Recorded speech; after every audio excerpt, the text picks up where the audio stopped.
Hi, Paul. Great pleasure to get you once again on the stage. You are super well known today because you are one of the writer contributor of Damn News. And especially here, we'd like to talk a little bit more about the C2PA standards that we already talk, and we have some articles on your side on Damn News. First of all, always a pleasure to talk to you. How are you doing? Can you just let us know, finally, what is C2PA? What does it mean? Standards, or just a couple of words?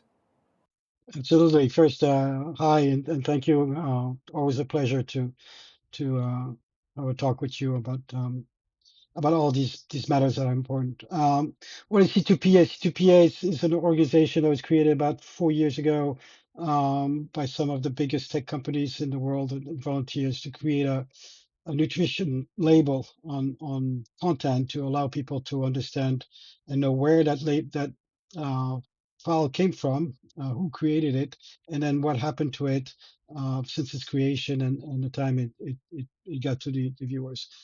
So it allows for understanding and the credibility of those files. Yeah, thank you. And especially on c2pa.org, you have a lot of information, different, and especially regarding all the conferencing that's been done. And especially we had you were on site in New York, beginning of June, the summit for more or less tour with all of the main contributors. And regarding the life cycle of the asset, something finally we have three different milestones. One is all about the creation of the content. The second one is all about the retouching, and the third one is all about the distribution.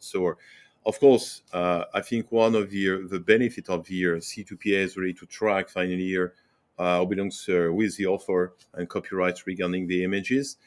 We know that it's everything starts from the camera. Can you just let us know the different manufacturers? They started to work. We have some cameras still available with their compatible with C2PA.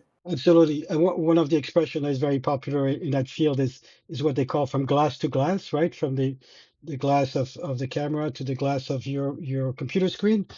So on the glass of the cameras, all the big manufacturers of professional equipment, Nikon, Canon, like Sony, have or will have cameras that are C2PA compatible before the end of this year. So that's very very exciting news because obviously any professional will be able to capture that information. Yeah, and finally, even smartphones. I know you have a latest Samsung one there, which is compatible. Right. So Samsung already has some element of C2PA included in their latest S25 model, S25 Plus and more.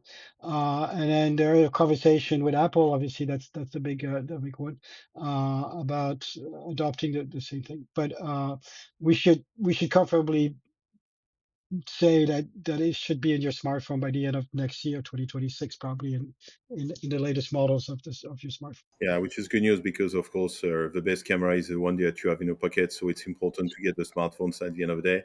The second step is really about retouching and all the images. And we know that I think it was the first contributor, Adobe. So Adobe is really at the heart of the everything. Can you tell a little bit more about the involvement of Adobe technology inside the C2PR? Absolutely. Adobe is one of the spearhead of this project. They started with what they call the Content Authenticity Initiative a little bit before the creation of C2PA, with the intent of making possible for people to understand what happened to a file. So obviously, because of that, they have integrated that in most of their tools. Photoshop is obviously the one that comes to mind first and the biggest one, but obviously it's also available in Bridge and other. I think it's available in Lightroom, yes.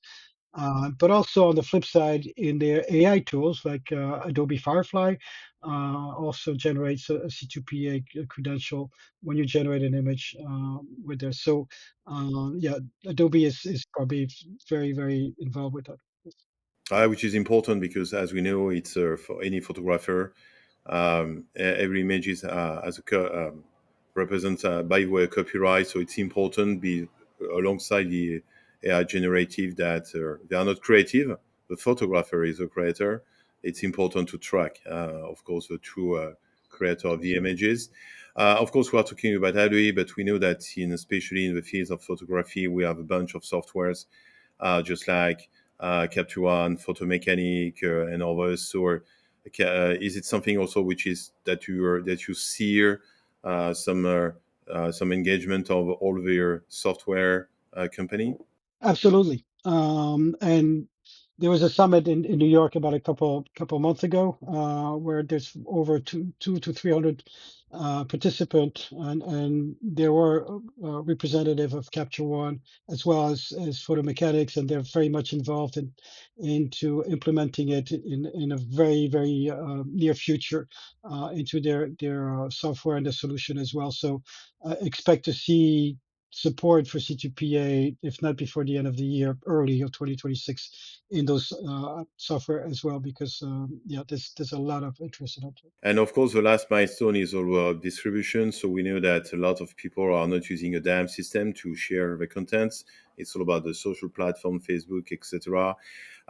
So between Facebook and the DAM system, do we still have for a professional and especially for brand luxury retailers in the world to get some DAM with some compatibility, or already some DAM vendors started to support the C2PA? To my knowledge, there's a couple. Primo is one, and Orange Logic is another one. Orange Logic actually made a demonstration of how they support the C2PA. You were there at CPIC, and a very interesting one with National Geographic and things like that. So these two are spearheading the efforts in the DAM space to support the C2PA, and um, the others, maybe they're looking into it, but there's no official announcement. But I'm hopeful to hear. Mediagraph, I know I've talking with their CPO, and they're very active into thinking how to best implement it. So it's going to come, but at the speed of them. Okay, so that's one the right way. And so finally, alongside this for this year, outside these camera improvements and firmware improvements, what type of milestone you see here in particular, and maybe something also I'd like to emphasize the fact that we have Undam fifth edition at the end of the year, so and of course we'll be on the stage to ready to get some fire chat with some experts alongside the C2P and metadata. So, but by the way, what's your vision regarding the market, some different main steps that we can achieve for this year? So we're going to see more implementation on the publishing side, right? So LinkedIn already supports the C2PA, and you can see images with C2PA visible on LinkedIn. But we should be seeing on Facebook and maybe Instagram has been playing around with different versions of implementing it as well. But it's becoming essential for us, for everybody, to be able to differentiate an AI generated image and a real image, and this is where C2PA comes very handy for that. So, and then you'll see it probably in other places like Le Monde or New York Times or other places as well, that where it is really critical to make sure that you understand where an image has come from, or it could be a video, by the way, it's not just images, as well as the path that it took to get to you. Yeah, and also we know that you are one of the voice of Imatag, and so which is a technology to track the assets. So is it also something that Imatag is also working alongside the C2PS, or anything we can see some very creative? Yeah, it's very much so. So C2PA is metadata, right? Like IPTC. So and there's the one issue with metadata is it can be erased, and it can be erased easily and sometimes automatically, as we see with some CMS that just scrap it automatically. So Imatech solution, which is an invisible watermark, allows to counter that in such a way that if the metadata of an image has been erased by reading the watermark, then you reassociate it with the original metadata, and so you can reassociate it with the C2PA. And Imatec has been extremely well involved. They've been working with AFP, for example, the Agence France Presse, with their team. Agence France Presse uses Nikon camera to capture images, and then they use Imatec's watermark to secure that information.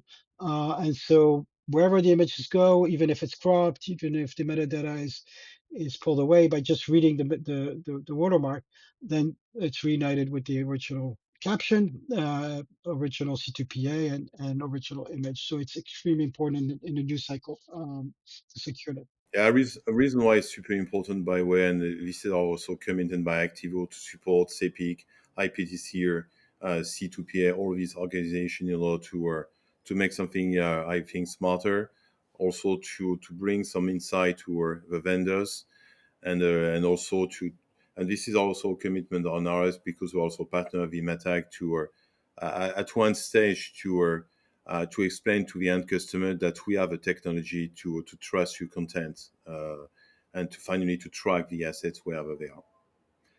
Thank you, Paul. So a great testimonial as usual. Thank you. See you later for sure on DAM News, Digital Asset Management Talk, DAM News FR, and of course at DAM very soon. Thank you, Paul. Absolutely. Thank you.